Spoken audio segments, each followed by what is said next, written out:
Hello and welcome to the classic Hollywood movie you should know.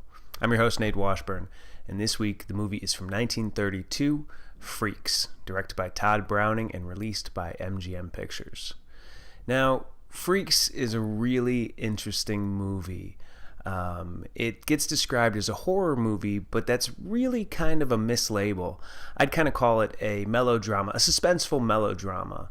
Now, this movie has an interesting life. It came out in 1932, had a couple of test screenings, and because of the negative reaction, it got heavily cut, tested again, huge negative press, and MGM ended up pulling this movie. It's the only movie they produced that they pulled it from general distribution, so it did not fulfill its contracts. It got shelved. It was banned in the UK for 30 years, from 1932 until 1963.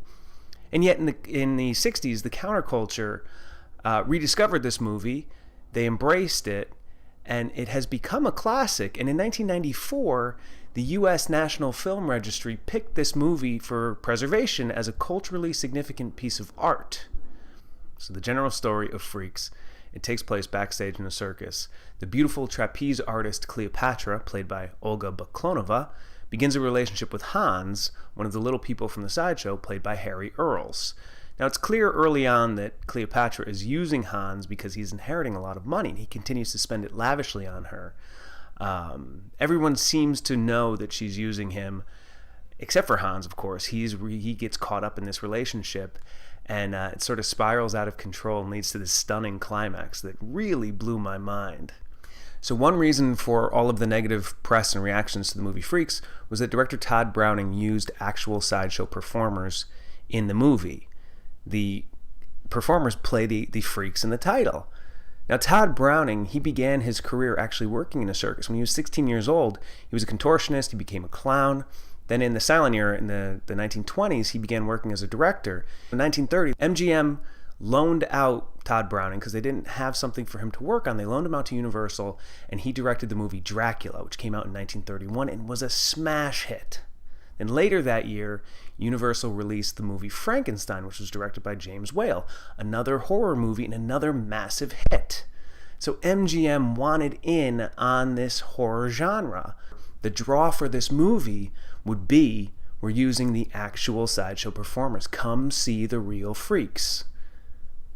Now, there is a bit of exploitation in this movie, but Tod Browning treats these people, the performers, with such respect. They're not the villains in this movie. In fact, the villains, the people that you don't like, are the small-minded people who treat the sideshow performers differently. In fact, the sideshow performers, they're the ones who welcome Cleopatra into their ranks. Again, the one of us, we accept her, one of us, we accept her, one of us. Like, they're good people.